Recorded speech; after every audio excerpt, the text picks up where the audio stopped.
ઉત્તર ગુજરાતની શાળામાં સુલેખન માટે અભિયાન।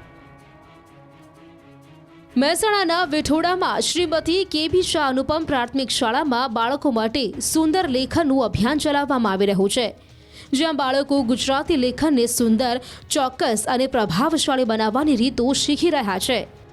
મહેસાણાના શિક્ષકોએ જ્યારે આ અભિયાનને અપનાવ્યું ત્યારે વિદ્યાર્થીઓ માત્ર સારું લખવા લાગ્યા એટલું જ નહીં, પરંતુ ભાષા સાથે તેમનો સંબંધ પણ વધુ ગાઢ બન્યો છે। શાળાના શિક્ષક આદિત્યભાઈ દરજીના માર્ગદર્શન હેઠળ 2010થી ચાલતા આ પ્રોજેક્ટથી બાળકોની હેન્ડરાઇટિંગ, શબ્દ ભંડોળ અને અભિવ્યક્તિમાં નોંધપાત્ર સુધારો થયો છે। ગાંધીજી એવું કહ્યું છે કે ખરાબ અક્ષર એ અધૂરી કેળવણીની નિશાની છે। તો બાળક જ્યારે ખરાબ અક્ષરે લખતો હોય ત્યારે એને ટેન્શન હોય છે કે મારું પરિણામ સારું આવશે કે નહીં આવે, પણ જ્યારે તે સુંદર અક્ષરે લખતો થાય છે ત્યારે એના અંદર આત્મવિશ્વાસ વધ્યો છે। આ પહેલથી વિદ્યાર્થીઓમાં શિસ્ત, ધીરજ અને સર્જનાત્મકતા આવી છે। વિદ્યાર્થીઓની ભૂલો ઘટી છે અને શાળાઓમાં તેમની પ્રગતિ સ્પષ્ટ દેખાવા લાગી છે। હેન્ડરાઇટિંગમાં સુધારો કરનાર વિદ્યાર્થીઓની શાળા સન્માનિત પણ કરે છે, જેથી બાળકોનો આત્મવિશ્વાસ વધ્યો છે।